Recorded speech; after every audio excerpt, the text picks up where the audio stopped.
Hello दोस्तों, स्वागत है आपका आपके अपने चैनल केएल स्टडी में। दोस्तों आज हम करने वाले हैं सीटेट 3 जनवरी फर्स्ट शिफ्ट में आए हुए प्रश्नों का विश्लेषण। तो सबसे पहले हम देखते हैं कौन कौन से प्रश्न आए हुए हैं। ईवीएस में देख लेते हैं, ठीक है। तो सबसे पहले ईवीएस में क्वेश्चन आया हुआ है कि वह कौन सा पौधा है जो छोटे छोटे कीड़े मकोड़ों, मेंढकों और चूहों को चालाकी से फांस कर खा जाता है, ठीक है।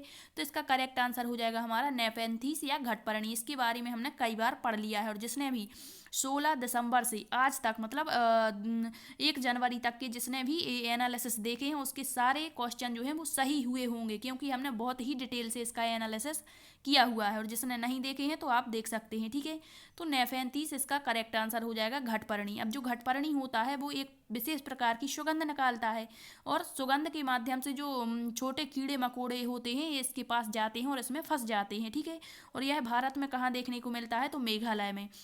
और इसके अलावा इंडोनेशिया, ऑस्ट्रेलिया में भी यह देखने को मिलता है, ठीक है। इसके अलावा जो यूट्रिकुलेरिया है, ड्रोसेरा है और जो हाइलोनीमा होते हैं ये भी क्या होते हैं, हमारे शिकारी पौधे होते हैं, ठीक है। नेक्स्ट क्वेश्चन देखते हैं। नेक्स्ट क्वेश्चन आया हुआ है वह कौन सा जानवर है जिसके दांत हमेशा बढ़ते रहते हैं और वह हमेशा ही चीज़ों को कुतरता रहता है। तो इसका करेक्ट आंसर हो जाएगा गिलहरी, ठीक है। गिलहरी के दांत जो हैं वो हमेशा बढ़ते रहते हैं और इसी कारण से वह चीज़ों को कुतरती रहती है ताकि उसके दांत बढ़ ना पाएँ, ठीक है। नेक्स्ट क्वेश्चन आया हुआ है झूम खेती से। तो इसके बारे में हमने बहुत ही डिटेल से पढ़ा हुआ है। झूम खेती को ही क्या कहते हैं, काटो जलाओ खेती, बुश फैलो कृषि या स्थानांतरित कृषि कहते हैं। और यह हमारे भारत में किन इलाकों में होती है, तो उत्तर पूर्वी, जहाँ मेघालय, अरुणाचल प्रदेश में सबसे ज़्यादा होती है। और झूम खेती को अलग अलग राज्यों में अलग अलग नाम से जाना जाता है, ठीक है। और इसमें जो क्या होता है, पेड़ों को काट कर जला दिया जाता है, इसके बाद कृषि की जाती है, ठीक है। नेक्स्ट क्वेश्चन आया हुआ है निम्न में से कौन सा समुच्चय समुच्चय है जो मच्छरों के द्वारा फैलता है। रोग का नाम बताना है। तो मच्छरों के द्वारा फैलने वाले रोग होते हैं चिकनगुनिया, डेंगू और मलेरिया, ठीक है। नेक्स्ट क्वेश्चन आया हुआ है मलेरिया की दवा किससे बनाई जाती है। तो इसका करेक्ट आंसर हो जाएगा सिनकोना पेड़ की छाल से मलेरिया की दवा बनाई जाती है। और जो मलेरिया है वो मादा एनाफ्लीज नामक मच्छर से फैलता है। और जो मादा एनाफ्लीज मच्छर होता है उसका रंग कैसा होता है, भूरा रंग होता है और पंखे पर छींटे होते हैं उनके पंखों पर, ठीक है। और इसके लिए जो रोनाल्ड रॉस है इन्होंने इसकी खोज की थी मलेरिया परजीवी की, तो इसके लिए इन्हें नोबेल पुरस्कार दिया गया था सन 1902 में, ठीक है। नेक्स्ट क्वेश्चन आया हुआ है बारिश के पानी को किस तरह से बचाकर रखा जा सकता है। तो आपके ऑप्शन में क्या था, वर्षा जल संचयन, जिसे रेन वाटर हार्वेस्टिंग कहते हैं, इसका करेक्ट आंसर। इसके अलावा भी अन्य तरीके हैं जिससे वर्षा के जल को संरक्षित रखा जा सकता है, जैसे बावड़ी हो गया, ठीक है, कुओं के माध्यम से हो जाएगा, चश्मा करके एक प्रणाली होती है, ठीक। नेक्स्ट क्वेश्चन आया हुआ है पश्मीना शाल के बारे में। पश्मीना शाल किससे बनाई जाती है। तो ये हमने चांगपा जनजाति बहुत ही अच्छे से पढ़ा था जिस दिन हमने लेह लद्दाख और जम्मू कश्मीर के बारे में पढ़ा था, ठीक है। तो जो हमने पर्यावरण के 2 से 3 वीडियो बस डाले हैं, जिसने भी वो वीडियो देखे हैं बहुत सारे क्वेश्चन उससे आए हुए हैं। तो पश्मीना शाल जो है वो किससे बनाई जाती है, तो भेड़ों के बालों से, ठीक है। ऊन, भेड़ों से क्या बनता है, ऊन, और उससे ये पश्मीना शॉल बनाई जाती है। अब हम देख लेते हैं जो चांगपा जनजाति है ये घुमक्कड़ होते हैं, ठीक है।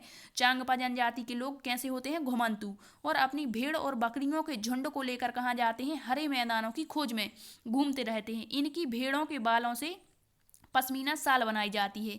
और ये किस में निवास करते हैं, चांगपा लोग टेंटों में। इनके टेंट जो अस्थायी निवास कहलाते हैं, इसे क्या कहेंगे, रेबो कहते हैं।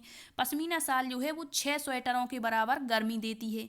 और जो एक बुनकर है वो एक पश्मीना शाल को बनाने में 250 घंटे का समय लेता है, ठीक है। और पश्मीना शाल में जो भेड़ के बाल होते हैं वो हमारे बालों से कितने, 6 गुना पतले होते हैं, ठीक। नेक्स्ट देख लेते हैं मधुमक्खी के बारे में आया हुआ है। तो पूछा गया होगा आपके क्वेश्चन में कि निम्न में से मधुमक्खी के बारे में क्या सही है या क्या सही नहीं है। तो जो हमने ऑप्शन लिए हैं ये सारे सही हैं, ठीक है।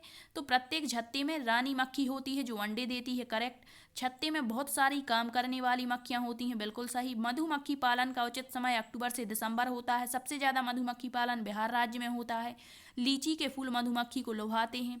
श्रमिक मधुमक्खियां बांझ होती हैं, बिल्कुल सही। तो ये चारों सही हैं। अब आपके ऑप्शन में क्या था आप मिला सकते हैं, ठीक है।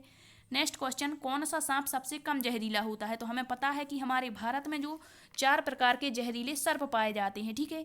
तो इसका जो करेक्ट आंसर हो जाएगा वो होगा कि सबसे कम जहरीला जो होता है वो अजगर, जिसे पाइथन कहते हैं, ठीक है। लेकिन जो भारत में 4 जहरीले सर्प पाए जाते हैं वो कौन कौन से हैं, किंग कोबरा है, करैत है, दुबोइया और एक होता है अफाई। क्या होता है, अफाई, ठीक है।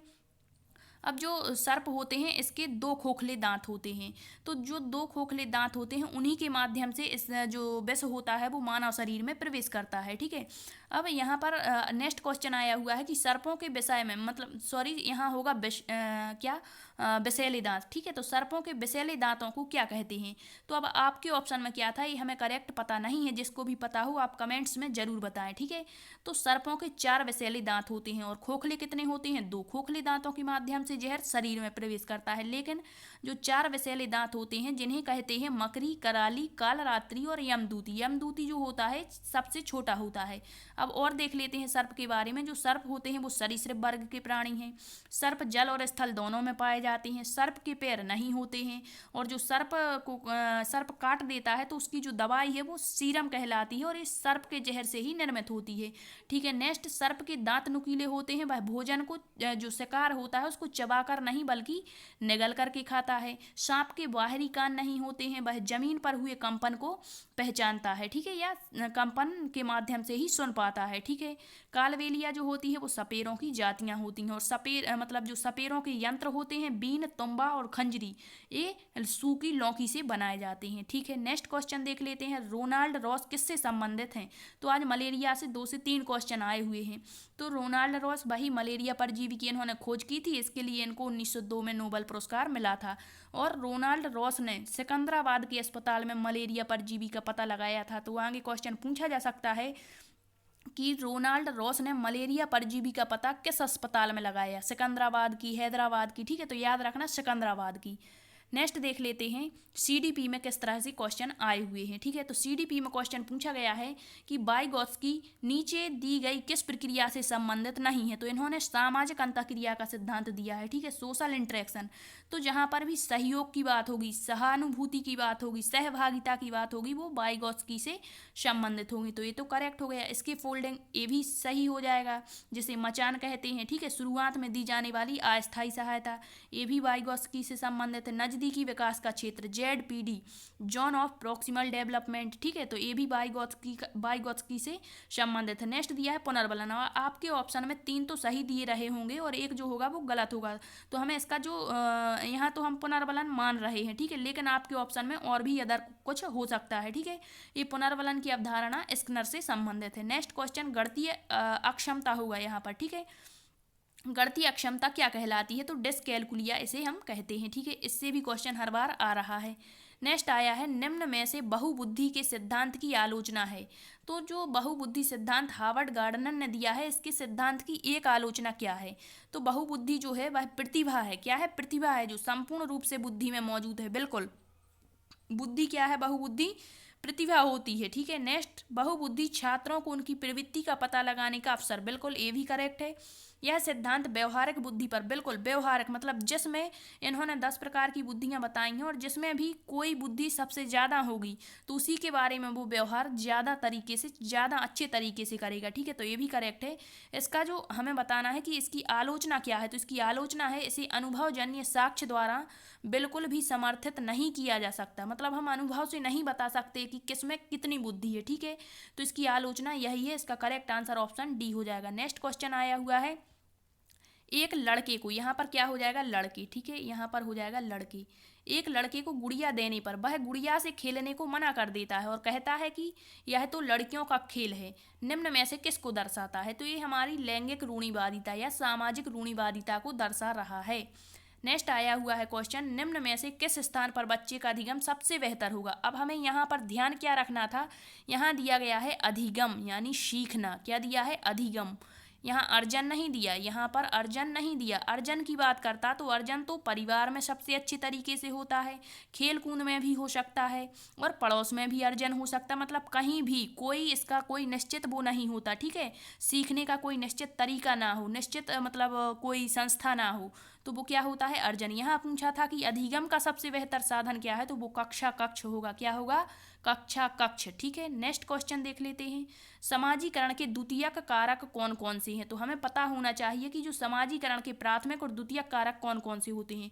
तो प्राथमिक कारक में हमारा परिवार आ जाएगा, ठीक है, हमारे पास पड़ोसी आ जाएंगे, हमारे मित्र आ जाएंगे, ठीक है। इसके अलावा रिश्तेदार, विवाह संबंधी, ये सब किस में आते हैं? प्राथमिक कारक में। और द्वितीयक कारक में धार्मिक संस्थान, आर्थिक संस्थान, राजनैतिक संस्थान, शैक्षणिक संस्थान, ये सभी किस में आते हैं?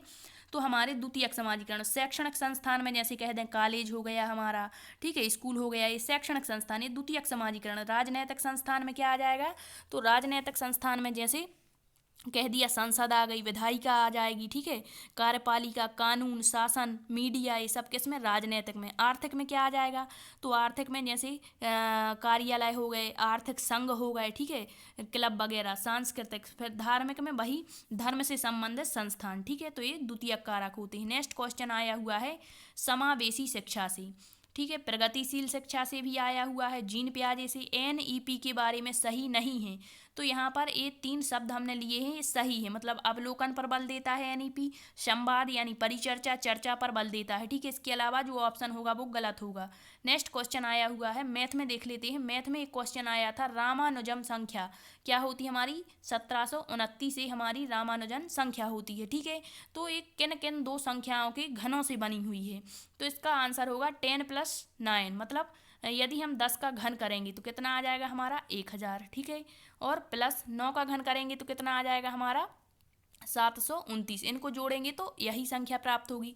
सेकंड देखते हैं 12, 12 का घन करेंगे तो कितना आएगा हमारा? 1728 आ जाएगा। प्लस 1 का घन करेंगे तो कितना आएगा? 1, तो इसको भी जोड़ेंगे तो 1729 आएगी, ठीक है।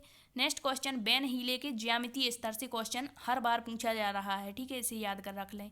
फिर हिंदी में पूछा गया है दूषित में प्रत्यय क्या है? तो दूषित में प्रत्यय हो जाएगा हमारा इत प्रत्यय है। क्या है? इत प्रत्यय है। इसके अलावा जो हमारी हिंदी है इसमें गद्यांश, कविता और जो विशेषण से भी क्वेश्चन आया हुआ है। और पेडागोजी में बहुभाषिकता से हर बार क्वेश्चन पूछा जा रहा है। जो बहुभाषिकता होती है, कक्षा में अलग अलग भाषा को बोलने वाले छात्र आते हैं तो शिक्षक उसको किस रूप में देखेगा, ठीक है। तो आई होप आपको सेशन पसंद आया हुआ, ठीक है। Thank you.